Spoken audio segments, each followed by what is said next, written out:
अस्सलाम वालेकुम। Welcome to sweet designs by Sara channel. कैसे हैं आप सब लोग? उम्मीद है आप सब खैरियत से हैं, मज़े में हैं। आज हम बनाएंगे whipped क्रीम। फ्रेश क्रीम जो बनती है केक्स वगैरह में यूज़ होती है, पेस्ट्रीज़ में यूज़ होती है, कपकेक्स में यूज़ होती है। आप इसको यूज़ कर सकते हैं चीज़ें डेकोरेट करने के लिए और केक को फिल और आइस करने के लिए। तो प्रॉपर टेक्निक्स इसकी देखेंगे, सीखेंगे कैसे इसको हमने बनाना है। वीडियो के दौरान जो है मैं आपको टिप्स देती जाऊंगी कि इसको कैसे स्टोर करना है, किस टाइम पर आपने इसको whip करना है अपने केक्स या जो भी प्रोजेक्ट आप बना रहे हैं उस चीज़ के लिए। तो आपने वीडियो को स्किप किए बगैर शुरू से एंड तक देखना है। अगर आपको किसी भी किस्म की कन्फ्यूजन हो या कोई भी क्वेश्चंस हो इस वीडियो से रिलेटेड, whipped क्रीम से रिलेटेड, तो प्लीज़ मुझे कमेंट्स में ज़रूर मेरे से पूछिएगा, मुझे बताइएगा, ताकि मैं कोशिश करूँगी कि आपकी हेल्प कर सकूँ और आपके सवालों के जवाब दे सकूँ। So without further delay let's get started. Market में जो है बहुत तरह की डिफरेंट whipped क्रीम्स अवेलेबल होती हैं। मैं अमेरिका में हूँ तो यहाँ पर आपको सबसे जो फ्रेश टाइप की whipped क्रीम नज़र आएगी वो उसके ऊपर लिखा होगा हैवी whipping क्रीम, या फिर डबल क्रीम भी कई दफ़ा लिखा होता है, या खाली हैवी क्रीम लिखा होगा। ये फ्रेश टाइप की है। अगर आप चाहें तो फ्रोज़न सेक्शन से आपको whip हुई हुई ऑलरेडी बनी बनाई फ्रोज़न जो है whipped क्रीम भी मिल जाती है। उसमें चीनी भी ऑलरेडी एडेड होती है, वो सिर्फ आपने थॉ करनी है यानी डीफ्रॉस्ट करनी है और उसको डेकोरेट उससे आपने करना शुरू कर देना है, यानी वो रेडीमेड होती है। अगर आप फ्रेश क्रीम यूज़ करते हैं तो ये थिक दूध की फॉर्म में आपको मिलेगा और इसको आपने फिर प्रॉपरली विप करना है पाउडर्ड शुगर और फ्लेवरिंग डाल के। तो मैं आज फ्रेश वाली क्रीम यूज़ करूँगी। whipped क्रीम बनाने के लिए आपको चाहिए पाउडर्ड शुगर, घर की पिसी हुई पाउडर्ड शुगर आपने नहीं लेनी, बाजार से पिसी हुई पाउडर्ड शुगर आपने यूज़ करनी है। उसके साथ साथ आपको फ्रेश क्रीम चाहिए या फिर हैवी क्रीम भी इसको कहा जाता है, और वनीला एक्सट्रैक्ट आपने ले लेना है। क्वांटिटीज़ मैं आपको नीचे डिस्क्रिप्शन बॉक्स में दे दूंगी। अगर आपको नहीं आइडिया कि डिस्क्रिप्शन बॉक्स किधर है तो उसकी भी एक अलग से वीडियो मैंने बनाई हुई है, जो कि स्क्रीन के इस वीडियो के एंड में मैं स्क्रीन पे आपको दे दूंगी, आप वो लिंक क्लिक कर सकते हैं।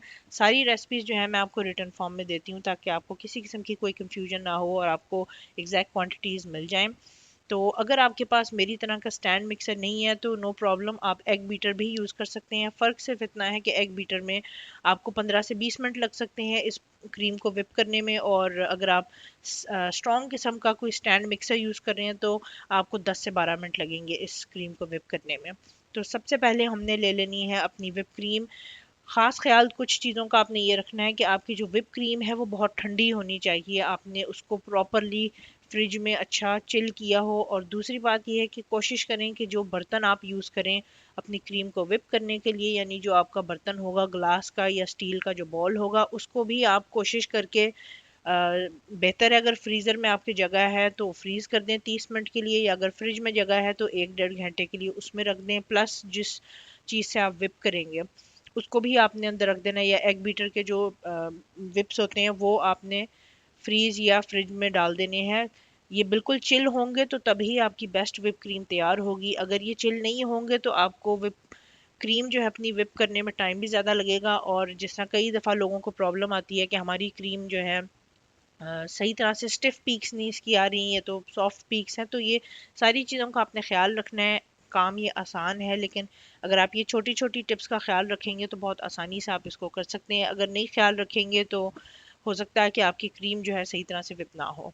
बिल्कुल चिल हुए हुए बॉल में आप अपनी क्रीम डाल लें और उसको विप करना शुरू कर दें हाई स्पीड पे। जो भी आपके मिक्सर में हाईएस्ट सेटिंग है उसको आपने लगा देना है और अपनी क्रीम को विप होने दें। आहिस्ता आहिस्ता आप नोट करेंगे कि आपकी जो क्रीम है वो थिक होती जा रही है। बीच में मैं आपको रोक के दिखाऊंगी कि बिल्कुल अभी सिर्फ ये थिक होनी शुरू हुई है तो इसकी क्या कंसिस्टेंसी होगी, कैसी ये लगेगी, और उस स्टेज पर फिर जो है हमने अपनी पाउडर शुगर और वनीला एक्सट्रैक्ट ऐड कर देना है।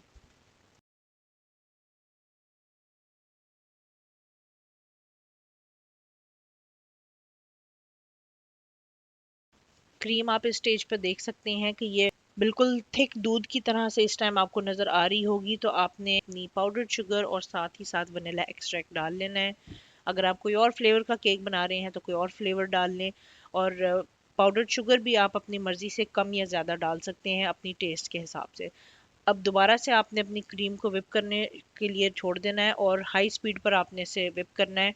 5 से 6 मिनट इसको और देंगे तो ये अच्छे सॉफ्ट पीक्स पर आ जाएंगी, और वो स्टेज भी मैं आपको इंशाल्लाह दिखाऊंगी।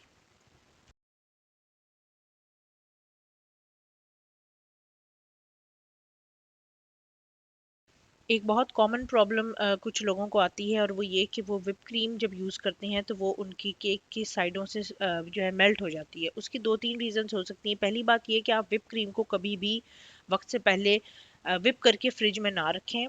जब आपको ज़रूरत हो उसको अपने केक को डेकोरेट करने की, आपने उसी टाइम अपनी क्रीम को जो है फ्रेशली whip करना है। यानी कि this is not the type of icing कि आप बहुत पहले बना कर रख लें। जिस तरह बटर क्रीम 2 हफ्ते पहले भी बनी होगी तो बेहतरीन रहती है।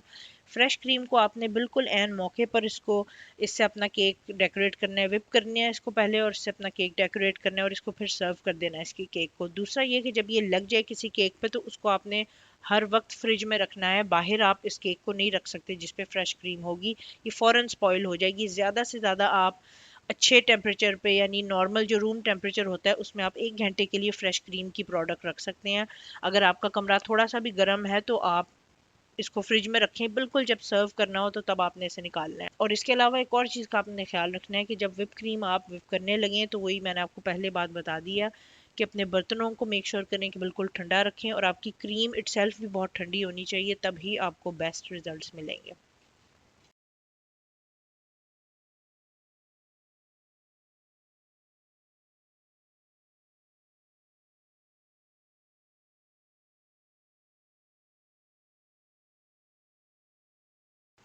ये है हमारी सॉफ्ट पीक्स फ्रेश क्रीम की। आप देख सकते हैं कि हमारी क्रीम अच्छी तरह से विप होने लगी है, लेकिन अभी ये हमारे स्पून पे जो है ठहर नहीं रही, उससे गिर रही है। तो ये सॉफ्ट पीक्स हैं मूस वगैरह के लिए और बहुत सारी चीज़ों के लिए आपको सॉफ्ट पीक्स की जो विप क्रीम है वो आपको काम आती है, तो उसके लिए आप इसको यूज़ कर सकते हैं। लेकिन अगर आप केक्स डेकोरेट करना चाह रहे हैं और जहाँ पे आपको स्टिफ टाइप की चाहिए तो आपने उसके लिए थोड़ा सा और बीट करना है। एक और चीज़ आपको बता दूं कि आपने स्टिफ पीक्स जब आपको लगे कि आपकी क्रीम को आ चुके हैं तो आपने वहाँ पर अपनी क्रीम को ज़्यादा उससे ज़्यादा नहीं बीट करना, नहीं तो फिर ये आहिस्ता आहिस्ता जो है बटर में कन्वर्ट हो जाएगी। यानी जो पानी है और जिसके सॉलिड्स हैं वो सेपरेट हो जाएंगे और ये आपको मक्खन फिर आपका बन जाएगा। आपकी whip क्रीम जो है कर्डल हो जाएगी, फट जाएगी।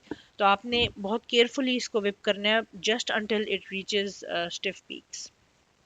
और इसके साथ साथ जैसे कि आपने देखा है कि मैंने इसके अंदर थोड़ी सी और पाउडर शुगर अपने टेस्ट के हिसाब से ऐड की है, तो वो आप भी कर सकते हैं।